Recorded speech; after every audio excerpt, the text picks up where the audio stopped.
Bom, vamos lá então. Voltamos para falar agora. A quem interessa, na tua opinião, a polícia militar não agir com ostensividade, não agir de forma, digamos assim, mais dura, né? Vagabundos, isso é óbvio. A população de bem, ela quer a polícia, ela gosta da polícia, do bom policial, obviamente. Infelizmente, a gente sabe que existem umas maçãzinhas podres dentro da polícia. A gente vem assistindo também uma geração de pessoas que são servidoras públicas e não são policiais, até pela formação que hoje a gente tem dentro da polícia. Existe muito concurseiro que usa a polícia como trampolim, não tem a vocação para a atividade policial, isso acaba atrapalhando um pouco quem gosta realmente do bom serviço policial. Mas a quem interessa, é óbvio que é a criminalidade. A gente viu aí, durante o governo PT, um aumento exponencial dos índices de criminalidade quando Bolsonaro entra com uma lógica de combater o crime organizado. Rapidamente se reduziu a quantidade de homicídios, a quantidade de feminicídios, enfim, toda a violência como um todo, né? Ela reduziu no país. Obviamente que a segurança pública ela é uma responsabilidade muito mais dos governadores do que qualquer outra coisa, mas quando você vê, por exemplo, chefes de organizações criminosas indo para presídios federais, isso impacta diretamente nos índices de criminalidade. A gente sabe que tem regiões do país em que o crime organizado é responsável por 90% ou até 100% dos homicídios. Então, não atuar de forma enérgica no crime organizado, isso tem um reflexo nos índices de criminalidade na rua, né? E eu digo o crime organizado até mesmo dentro da cadeia. Então, se você não impede a comunicação, não impede a livre informação de quem está no sistema carcerário, você acaba permitindo que crimes no asfalto, né, sejam cometidos. Porque o único cara também, a gente tem que lembrar uma coisa muito séria que aconteceu no Rio de Janeiro recentemente. O único cara que entra lá no meio do Complexo do Alemão, que é a relíquia dos caras, chama-se Luiz Inácio Lula da Silva, né? Então, sem segurança. Sem segurança, né, meus amigos? Então, assim, a gente tem que pensar a quem interessa, né? A quem interessa a falta de ostensividade, não só da Polícia Militar, como de uma segurança pública melhor, né? Flávio Dino, né? O ministro da Injustiça, né? Tá certo. Então vamos lá. Eu sou a favor de que, por exemplo, a Guarda Municipal seja melhor preparada e armada, como acontece em São Paulo e até em outros estados. E você é a favor disso ou não? Cara, eu sempre fui 100% a favor, né? Tá certo que o Eduardo Paes me fez questionar um pouco durante a pandemia. Eu fico imaginando, imagina se a Guarda Municipal oprimindo pessoas que não estavam armadas, uma guarda municipal armada oprimindo de forma completamente equivocada e ignorante as pessoas que não andavam de máscara no meio da rua, prendendo comerciantes que queriam apenas botar uma comida na sua mesa. Então, a gente precisa, sim, de uma guarda, de uma polícia metropolitana, uma polícia de município, que seria a Guarda Municipal Armada, só que isso perpassa por um treinamento, um preparo muito grande. Isso. Mas eu sou a favor. Acho que existem cidades que já estão preparadas aqui no Rio de Janeiro, e um guarda municipal preparado, bem instruído, com a arma na cintura, ele é capaz, sim, de atuar melhor, especialmente nesses delitos um pouco menos violentos, mas até mesmo um pouco mais violento, por exemplo, um assalto à mão armada, um assalto com arma branca. O guarda municipal ele consegue atuar ali de forma muito mais eficiente, às vezes, porque demora. Cidade do interior também, às vezes o policiamento da polícia militar é meio complicado por conta de efetivo. Eu sempre, quando ia nos batalhões, eu ia conversar com o comandante e falar, cara, qual que é o teu maior problema tirando efetivo? Porque eu sei que o cara ia reclamar do efetivo. É um problema generalizado que todo comandante reclama.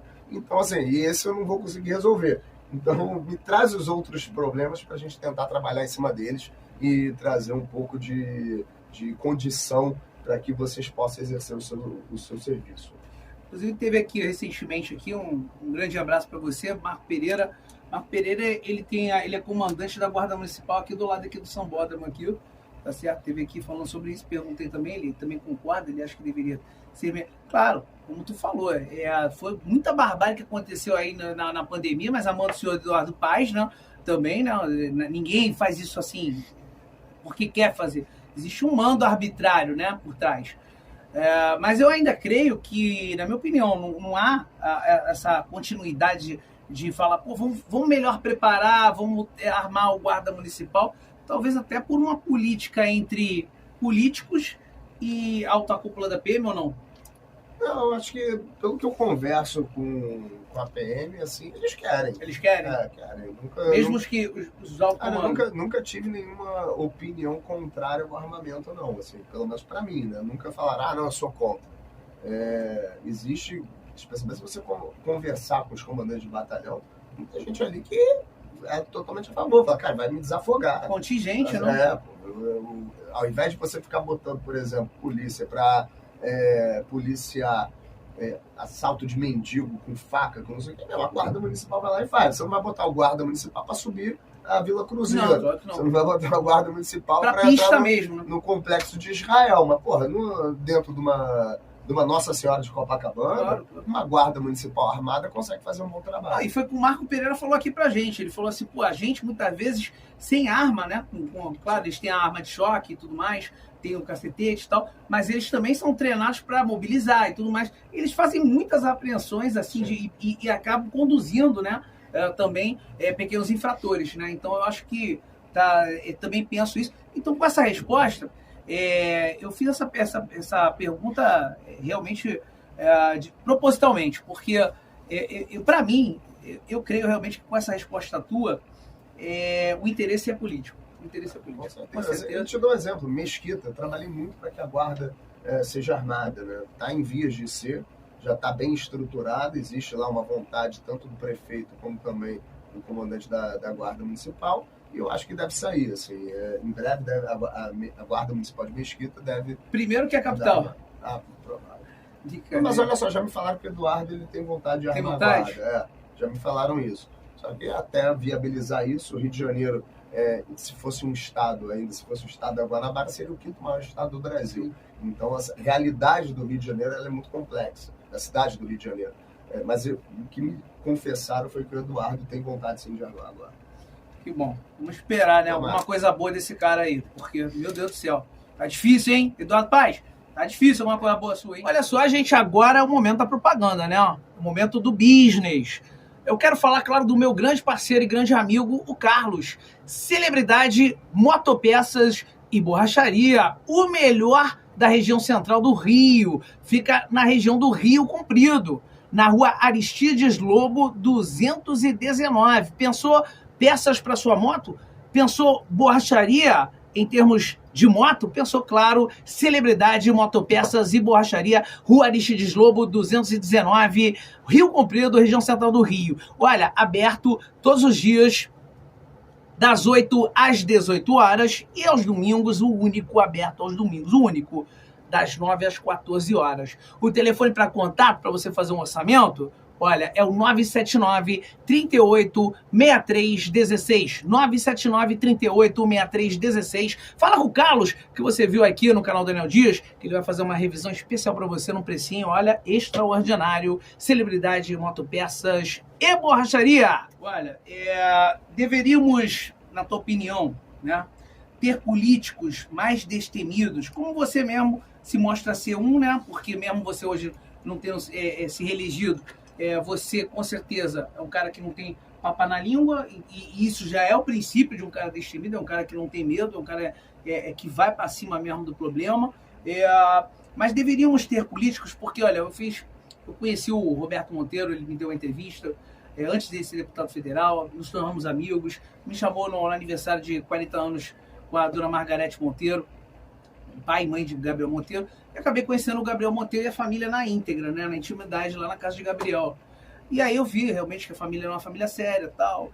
A gente não tá aqui discutindo, tá, gente? Vocês, de repente, tem muita gente que gosta dele, mas tem muita gente que vai falar, mas a menina, isso, aquilo, tal. Olha, não é essa a discussão. A discussão é, na tua opinião, deveríamos ter políticos mais destemidos, como Daniel Silveira, Gabriel Monteiro, o próprio Nicolas Ferreira, que é uma bênção de Deus, aquele menino, um futuro presidente do Brasil aí, se Deus assim permitir, e se o sistema deixar, né? Porque é muito complicado mesmo, né? Mas tu acha que está faltando mais disso aí no Brasil? Esses chacoalhões, esses divisores de água, podemos dizer assim? Eu acho que o rumo que a gente está levando em termos de liberdade de expressão está tão complicado que eu acho que cada vez mais a gente vai ter menos políticos com vontade de falar aquilo que eles pensam, né? O STF relativizou completamente a imunidade parlamentar de palavras e votos. Hoje, um parlamentar não tem qualquer segurança jurídica para se expressar dentro de plenário e nem fora dele.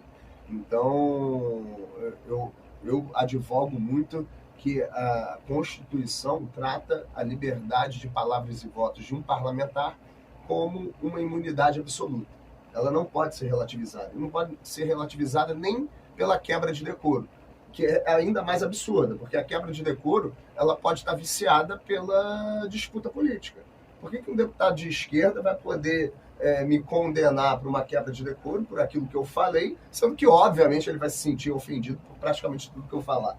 Então, eu acho que a quebra de decoro é algo completamente absurdo você admitir isso em termos de palavras e votos de um parlamentar, e é tão absurdo quanto você permitir, por exemplo, que um juiz diga aquilo que eu possa não falar. E aí eu gosto muito de usar não apenas o exemplo do Daniel. Você tem lá o caso de um vereador do PSOL lá de Santa Catarina, agora não vou lembrar a cidade, mas ele foi condenado a pagar R$10 mil por um prefeito, porque ele tinha acusado o prefeito de alguma coisa. Então, assim, a verdade é que hoje eu não tenho qualquer segurança jurídica que eu possa acusar um agente público, ou seja lá quem for, de ser ladrão, de ser um mau caráter, de ser nada, porque eu posso sofrer sanção por conta disso. Infelizmente, a Constituição está sendo vilipendiada na questão da palavras e votos. E eu digo muito também que o cidadão ele deveria ter imunidade quando fosse criticar um agente público. É inaceitável você não permitir que um cidadão critique, acuse, ou seja lá o que for, fale algo de um servidor público que ele deve... Pago pelo dinheiro dele. Pelo dinheiro dele. E o servidor público, mais até do que o político não tem tanta segurança. Ele é muito afetado pela opinião pública. Então, se alguém me acusa de ladrão, eu sofro muito mais consequências do que, por exemplo, um juiz. Eu acusar um juiz de ser ladrão, ele tem a vitaliciedade para garantir a tranquilidade dele. Então, assim, eu falar o juiz da Vara Tal, vamos pegar o juiz do Ike Batista. O cara lá estava sendo processado por ter roubado dólar e euro do cofre da vara lá, que ele era juiz. O cara só realmente perdeu o cargo porque pegaram ele andando com o Porsche do Ike e o piano do Ike estava na sala dele. O cara precisou atuar de uma forma tão absurda e tão escrachada para ele ser condenado pelo crime que ele estava cometendo lá de roubar dólar da própria vara.